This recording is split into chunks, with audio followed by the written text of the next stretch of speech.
નમસ્કાર, ટોટલ કિસાન ખબરના સુપરફાસ્ટ બુલેટિનમાં આપનું સ્વાગત છે। આજે અમે એવા સમાચાર લઈને આવ્યા છીએ જે સીધા તમારા ખિસ્સા અને તમારા હક સાથે જોડાયેલા છે। અને હા, કાર્યક્રમના અંતમાં એ સૌથી મોટા સમાચાર જેની આખો દેશ રાહ જોઈ રહ્યો છે। શું કરોડો ખેડૂતોનું દેવું માફ થશે? સંસદમાં આજે એવું તો શું થયું જેણે રાજકારણમાં ભૂકંપ લાવી દીધો? બધી જ વિગતો મળશે, બસ જોડાયેલા રહેજો। તો ચાલો એકદમ ફટાફટ નજર નાખીએ આજના સળગતા સવાલો પર। શું શિયાળામાં જ માવઠું ત્રાટકશે? કયા પાક પર છે ખતરો? સિંગતેલના ભાવ તૂટ્યા તો ગૃહિણીઓને કેટલી રાહત મળી? દૂધના ભાવ વધ્યા, પશુપાલકોને આનાથી કેટલો ફાયદો થશે? અને સોલર પંપના નામે એક મોટો સ્કેમ, કઈ વેબસાઇટથી તમારે બચવાનું છે? આઈપીએલમાં કોણ બન્યું કરોડપતિ અને કોણ રહી ગયું ખાલી હાથ? મહારાષ્ટ્રમાં સત્તા પલટો, કોણ બનશે નવા મુખ્યમંત્રી? સંસદમાં અદાણી મુદ્દે કેમ મચી ગયો હોબાળો? સોનાના ભાવમાં મોટો ઘટાડો, શું આ ખરીદીનો સાચો સમય છે? ગુજરાત પર વાવાઝોડાનું કેટલું સંકટ? અને સૌથી મોટો સવાલ, શું આખા દેશના ખેડૂતોનું દેવું માફ થઈ જશે? આ બધા જ સમાચારોની આપણે વિસ્તૃત માહિતી મેળવીશું, પણ એ પહેલા અમને આપના સમર્થનની જરૂર છે। બસ આ કાર્યક્રમને એક લાઈક કરી દો અને અમારી ટોટલ કિસાન ખબર ચેનલને સબસ્ક્રાઇબ કરી લો।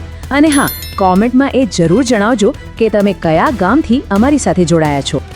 તો સૌથી પહેલા વાત કરીએ હવામાનની। વાતાવરણમાં એક મોટો પલટો આવ્યો છે। બંગાળની ખાડીમાં એક સિસ્ટમ સક્રિય થઈ છે અને એના લીધે દક્ષિણ ગુજરાતના ખેડૂતોની ચિંતા વધી ગઈ છે। હવામાન વિભાગનું માનીએ તો આવનારા 24 કલાકમાં વલસાડ, ડાંગ અને નવસારીમાં કમોસમી વરસાદ ખાબકી શકે છે। જો આવું થયું તો સમજો કે ડાંગરની કાપણી પર આવેલા પાક અને શાકભાજીને મોટું નુકસાન થઈ શકે છે। એટલું જ નહીં, આ સિસ્ટમને કારણે મધ્ય ગુજરાત અને સૌરાષ્ટ્રમાં પણ ઠંડી ગાયબ થઈ ગઈ છે। તમારા વિસ્તારમાં કેવું વાતાવરણ છે? અમને કોમેન્ટમાં ચોક્કસ જણાવજો। હવે એક રાહતના સમાચાર જે ગૃહિણીઓ અને ખેડૂતો બંને માટે સારા છે। સૌરાષ્ટ્રના માર્કેટ યાર્ડોમાં નવી મગફળીની જોરદાર આવક શરૂ થઈ ગઈ છે, જેની સીધી અસર સિંગતેલના ભાવ પર જોવા મળી રહી છે। જી હા, તમે બરાબર સાંભળ્યો। છેલ્લા 24 કલાકની અંદર જ સિંગતેલના ડબ્બે સીધો 20 થી 30 રૂપિયાનો ઘટાડો નોંધાયો છે। તેલ મિલ માલિકો કહી રહ્યા છે કે જો મગફળીની આવક આવી જ રહી તો ભાવ હજી પણ ઘટી શકે છે। આ મોંઘવારીમાં આ ખરેખર એક મોટી રાહત કહેવાય। હવે ઉત્તર ગુજરાતના પશુપાલકો માટે એક ખુશ ખબર છે। શિયાળો શરૂ થતાં જ દૂધની માંગ વધી છે અને એનો સીધો ફાયદો ડેરીઓએ પશુપાલકોને આપવાનું નક્કી કર્યું છે। મહેસાણા અને બનાસકાંઠાની ડેરીઓએ દૂધના ખરીદ ભાવમાં પ્રતિ કિલો ફેટે 10 થી 20 રૂપિયાનો વધારો કરી દીધો છે।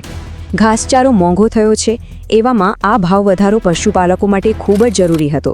એનાથી એમની આવકમાં સીધો વધારો થશે। હવે એક ખૂબ જ અગત્યની ચેતવણી, જે ખેડૂત મિત્રો પ્રધાનમંત્રી કુસુમ યોજના હેઠળ સોલર પંપ લગાવવાનું વિચારી રહ્યા છે એ ખાસ સાવધાન થઈ જાય। એક મોટું ઓનલાઈન કૌભાંડ સામે આવ્યું છે। જુઓ, કેટલીક નકલી વેબસાઇટો જેમના નામની પાછળ .org કે .in લાગેલું છે તે રજિસ્ટ્રેશન ફીના નામે ખેડૂતો પાસેથી પૈસા પડાવી રહી છે। એક વાત મગજમાં બેસાડી લો, સાચી સરકારી વેબસાઇટ માત્ર pmkusum.mnre.gov.in છે અને એ કોઈ પણ પ્રકારની ફી માંગતી નથી। કોઈને પણ પૈસા આપતા પહેલા તમારા ગ્રામસેવકને જરૂર પૂછજો। આ માહિતીને બને એટલી શેર કરો। તમે ટોટલ કિસાન ખબર જોઈ રહ્યા છો અને સમાચાર હજુ પૂરા નથી થયા। આગળ વાત કરીશું કે સોનાના ભાવમાં કેટલો મોટો કડાકો બોલ્યો, સંસદમાં આજે શું ધમાલ થઈ, અને હા, એ સૌથી મોટો સવાલ, શું ખેડૂતોનું દેવું માફ થશે? ક્યાંય જતા નહીં, જોડાયેલા રહો। ચાલો હવે વાત કરીએ ક્રિકેટ જગતની। સાઉદી અરેબિયામાં જે આઈપીએલ ઓક્શન ચાલી રહ્યું છે ત્યાં બીજા દિવસે પણ ખેલાડીઓ માલામાલ થયા છે। પૈસાનો રીતસર વરસાદ થઈ રહ્યો છે। ભારતના ફાસ્ટ બોલર ભુવનેશ્વર કુમારને રોયલ ચેલેન્જર્સ બેંગ્લોરે 11.5 કરોડમાં ખરીદી લીધો છે, જ્યારે દીપક ચાહરની ઘર વાપસી થઈ છે મુંબઈ ઇન્ડિયન્સમાં। પણ આશ્ચર્યની વાત એ છે કે કેન વિલિયમસન જેવા મોટા ખેલાડીને કોઈ ખરીદદાર જ ન મળ્યો। હવે સીધા દેશની રાજનીતિ પર, જ્યાં મહારાષ્ટ્રના રાજકારણમાં એક મોટો ભૂકંપ આવ્યો છે। મુખ્યમંત્રી એકનાથ શિંદેએ અચાનક પોતાના પદ પરથી રાજીનામું આપી દીધું છે। તેમણે રાજ્યપાલને રાજીનામું સોંપ્યું છે જો કે નવી સરકાર ન બને ત્યાં સુધી તેઓ કેરટેકર મુખ્યમંત્રી તરીકે કામ સંભાળશે. સૂત્રોનું માનીએ તો હવે દેવેન્દ્ર ફડણવીસ મુખ્યમંત્રી પદની રેસમાં સૌથી આગળ ચાલી રહ્યા છે. દિલ્હીથી મોટા સમાચાર આવી રહ્યા છે. આજથી સંસદનું શિયાળુ સત્ર શરૂ થયું અને પહેલો જ દિવસ ભારે હોબાળાથી ભરેલો રહ્યો. લોકસભા હોય કે રાજ્યસભા, બંને ગૃહોમાં વિપક્ષે અડાણી મુદ્દે સરકારને બરાબરની ઘેરી. અડાણીની ધરપકડ કરો જેવા નારા લાગ્યા અને એટલો બધો હોબાળો થયો કે બંને ગૃહોની કાર્યવાહી આખા દિવસ માટે સ્થગિત કરવી પડી. હવે એ સમાચાર જેની ઘણા લોકો રાહ જોઈ રહ્યા હતા. જો સોનું ખરીદવાનો પ્લાન હોય તો તમારા માટે સારા સમાચાર છે. રેકોર્ડ બ્રેક તેજી પછી આજે સોનાના ભાવ નીચે આવ્યા છે. આંતરરાષ્ટ્રીય બજારમાં ભાવ ઘટવાને કારણે આજે ભારતીય બજારમાં 10 ગ્રામ સોનાના ભાવમાં લગભગ 1000થી 1200 રૂપિયાનો મોટો ઘટાડો થયો છે. સાથે સાથે ચાંદી પણ કિલોએ 2000 રૂપિયા તૂટી છે. એટલે ખરીદી માટે આજનો દિવસ સારો કહી શકાય. અને હવે એક કુદરતી આફત તરફ નજર કરીએ. બંગાળની ખાડીમાં બનેલું ડિપ્રેશન હવે ફેન્જલ નામના વાવાઝોડામાં ફેરવાઈ ગયું છે અને તેની સીધી અસર તમિલનાડુના દરિયાકિનારે જોવા મળી રહી છે. પરિસ્થિતિ એટલી ગંભીર છે કે હવામાન વિભાગે ચેન્નઈમાં ભારે વરસાદનું રેડ એલર્ટ જાહેર કર્યું છે અને શાળાઓમાં રજા આપી દેવાઈ છે. આ વાવાઝોડાની અસરને કારણે સાવચેતીના ભાગરૂપે ગુજરાતના તમામ બંદરો પર પણ 1 નંબરનું સિગ્નલ લગાવી દેવાયું છે અને માછીમારોને દરિયો ન ખેડવા માટે કડક સૂચના અપાઈ છે. અને હવે આવી ગયા છીએ આજના એ સૌથી મોટા સમાચાર પર, જેણે આખા દેશમાં ખળભળાટ મચાવી દીધો છે.